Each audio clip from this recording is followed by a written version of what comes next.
Okay. Okay, ito po mga sir. Kunting kalaman lang po para sa nakabili at sa bibili pa. Ayun, papakita natin kung paano gamitin. At Kakalasin. ganun na rin. Pag dineliver ko ito, tatanggalin ko muna ito. Tatanggalin ko muna. Ito. Yan. Dito ito.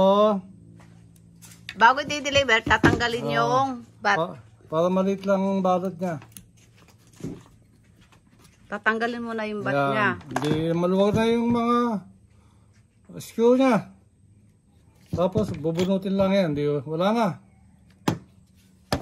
Tapos ano pa ba? Ito. Sa tapos may isang bala. Babalutin ko lang yan. Yung silencer niya, dito lang. Ito, may takip din yung barrel. Yan, no? Huwag ko na natanggalin. Ito na, nakita naman ninyo. Yan, ganyan lang yun, sir. Ngayon, may magtatanong. Shoutout pala kay Negranza. Mr. Negranza ng Tarak. Isagani Negranza. Okay? Ito, pagbalik ng bat niya, medyo kung limbawa hindi siya mapasok, luwagan mo lang ito.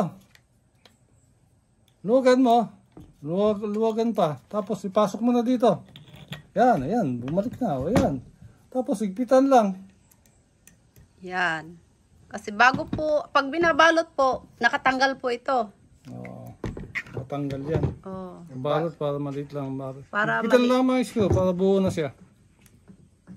Okay. Sa mga buguhan, medyo mahirapan lang magbalik.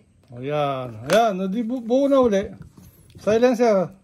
Dito lang naman yan. Tatanggalin lang itong ano. Tanggalin yung takip niya. Huwag na natin ito. Ngayon, paano ba gamitin? Yun. Laging tinatanong. Ito, may naka single tray tayo. Pellet. Ayan. Ikasa lang yan. Ilain lang. Yan. Nakasa na. Tapos, lagyan ng bala. Lagyan ng pellet. Single shot. Single shot ang tawag dyan. Lagyan ng isang bala dito. Ipamasok na, itulak dito para pumasok. Kailangan sagad. Yan. Sagad. Pag hindi sagad, nakaangat. May posibilidad na magbabackfire dito. Okay, maapektuhan ng o-ring. Yan ang dahilan para magkakaroon ng backfire. Kasi kadalasan dito nagka-problema eh. Pagkasa. Hindi yan. Sagad lang. Pwede nang kalabitin. Putokin pa ba? Isang putok lang. Ayos na. Ayos na yun. Paggamit. Pagkasa, lagyan ng bala. Balik, sagad. Ibalik, sagad. Importante, sagad. Ayan. Kung tatanggalin pagkakakasa, pwede dito. Ipigilin dito, tapos kalabitin. Dito do. Yan. Yan, kalabitin doon, balik. Release. Kalabitin mo, hindi na puputok yan. Yun. Ngayon, Para kita. sa magazine. Paano ba ang paglalagay sa magazine? Tanggalin muna. Kasa mo na, kasa. Tanggalin muna itong single pellet, ay single tray. Kakasa. Tatanggal yan. May magkakaroon na siya ng daan. Yun. Yan. Yun. Tulak lang. Tulak lang. Kasi, kung hindi mo ikakasa, hindi po makakalabas dito. Ayan o. Nakarang itong pellet po sir. Kaya, yan. Ikakasa, tatanggalin. Hindi nakakasa na yan. Isaksak ngayon yung... Lagyan ng magazine. Paano ba ang paglagay sa magazine? Lagyan ng bala. Bala, ito. Clockwise, sikot. Yan, okay. Yan ang butas, nakatuwid Kailangan nakatapat. Lagyan na ng isang bala dito. Ikot. Ikot. O, shortcut para mabilis. Shortcut natin. Shortcut. Alam na nila yun. Paano ikot. Shortcut. Ito, puno na. Okay. Tapos, Yan, sa Dito, saksak sa lagay niya.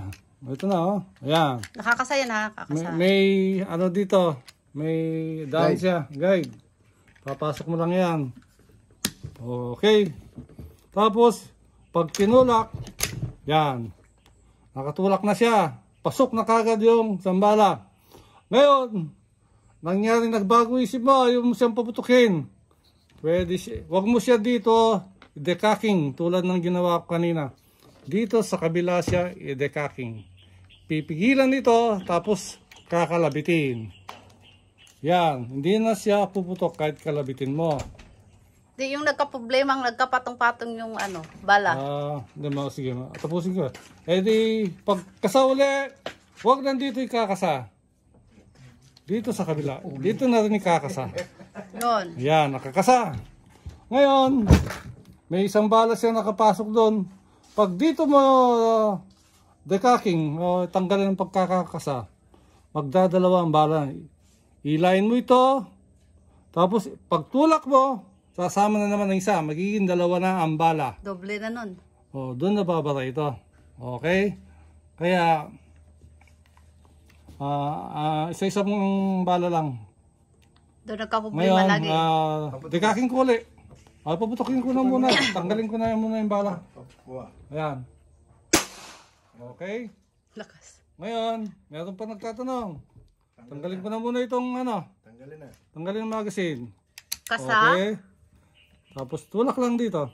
Kasi pag nakaganyan yan, medyo nakaharang yan dito, hindi lalabas yan. Kailangan todo. Yan. Okay? O di wala na. Balik. Yung tray, balik mo yung tray. Single tray. Yan. Nakaharang eh. Yan, balik ko. Ngayon, mayroon pang nagtatanong, madalas na itanong sa akin. Kasi nga, tulad na sinabi ko, paputukin nila na yun nakaangat. Yun, ang problema Tapos, madalas. matatanggal yung o-ring doon. Paano ba ibabalik ang o-ring? Ito sir, para madali. Madali kung tanggalin na ang barrel.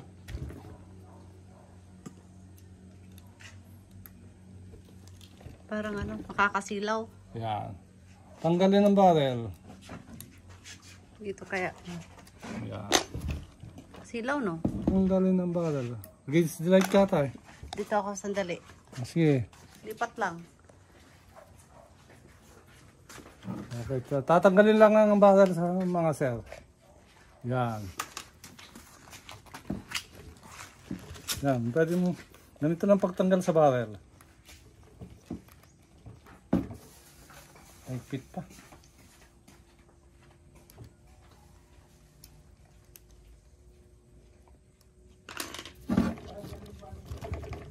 Yan. Ito lang. Tanggal na yung barrel. Kung natanggal ang lumundag yung o-ring ninyo dahil nga nagkamali kayo, dito, yan na. Dito na ipasok yan. May kanal siya sa gilid. Doon isushoot. Isushoot mo lang, gilid-gilid mo lang ganun. Hindi naman natanggal ito, nandito sa loob. Kaya ganyan ang instruction ko. Tapos pwede na pag naibalik na yung o-ring, ibalik na ulit ito. Pati nga, ulit. Dito lang yung o-ring. Dito yung o-ring, dito sa loob. Yan ang papalitan. Pag may singaw. Okay. Kung may backfire. Mm. Ngayon, pagbalik, tingnan nyo yung butas niya. Dito lumalabas ang transfer port niya, yung hangin. Dito yung mga lock. Mga Allen key. Baka baliktad, hindi rin puputok. Siguraduhin lang na nasa ibabaw yung mga... Yun. Yan. Yan o. Yan. Siguraduhin lang nasa ibabaw mga ito. Yan, mga butas-butas. Diyan ang naglalak ang mga Allen screw. Yan. Okay. Balik pa. Tapos, higpitan na yan. Yan, higpit.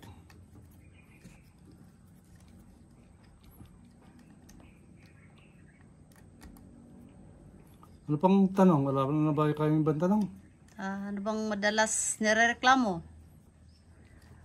Pinakaunang problema o reklamo yung pagkakasa.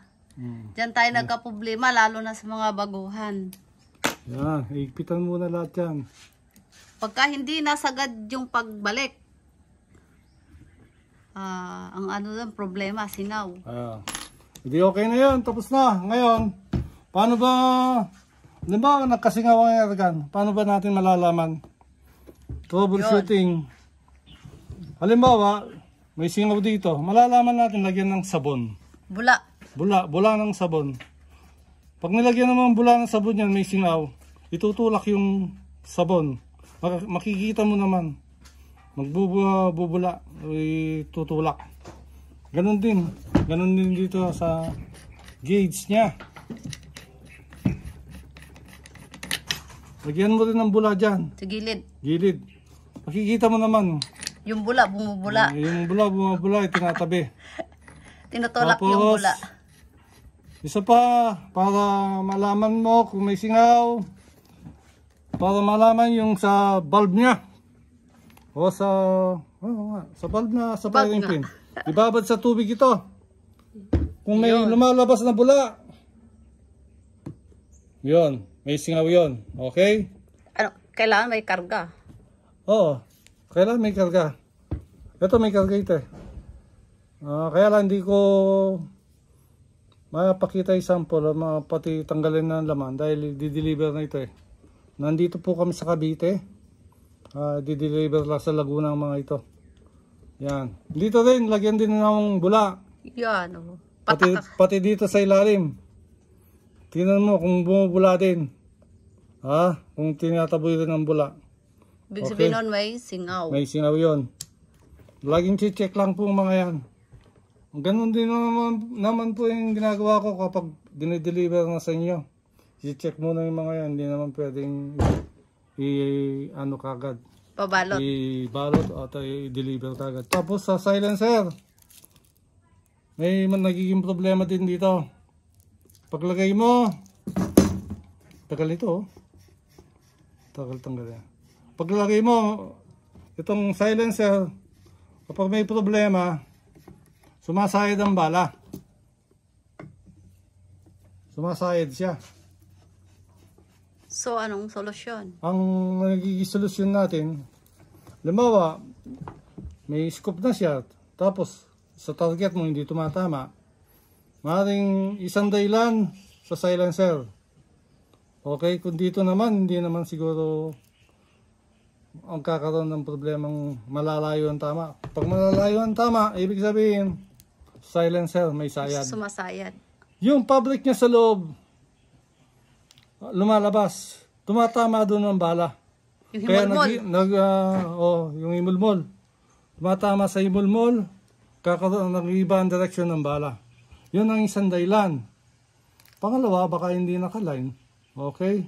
Kaya kung halimbawa lumabas ang himulmol, kalasin na lang ito. Tanggalin na laman sa loob. Pwede na yun.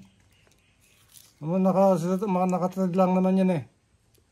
Tanggalin ang laman sa loob. Tanggalin lahat. Para wala ka ng problema ang may sasayad pa. Okay? Ano pa? Okay na dito. Sa palagi ko, okay na yun. Siguro naman kahit pa paano, naintindihan na ninyo. Lalo na kayong mga baguhan, pasensya na po kung medyo hindi ko na ako mapalawanag lahat. Hindi pumapasok lahat sa isip ko. Sa mga marunong, pasensya Walang na. problema. Wala kaming problema. Wala kaming problema. Namumblema kami sa mga baguhan. Nakauna lang kayo, pero susunod na yung mga baguhan na yan. Okay? Okay. Gagaling din yan. Dating araw, mas magaling pa sila sa atin. Okay, maraming Yung mga salamat po. baguhan, huwag naman kayo magpasulsul sa mga... Maraming salamat sa mga tumatangkilik at laging tumatangkilik. Kung nagkukulang man po kami, tao lamang po kami. Kung ano man yun, iparating po ninyo sa amin, pilit namin susolusyonan. Yung mga hindi kagad nasasagot, pasensya na po. Huwag po kayong maglagay ng comment nyo sa comment section. Mag-ng PM po kayo. Hindi po nababasa sa comment section at di namin masagot dahil bawal sa kay Meta. Okay? Minsan, tulad ngayon, naka-district ang aming page. Restricted na ba ang page namin? Ngayon, kahit nakabakasyon nga kami, dito sa amin sa Cavite, Nag-relax si sir. ito, binigyan namin kayo ng panahon dahil may mga tumawag na sa amin na humingi ng ano. Ito nga, para sa mga baguhan, paano ba ang tamang paggamit. Kahit paano po sana nakatulong yung konting message, namin, video. Maraming salamat po. Salamat.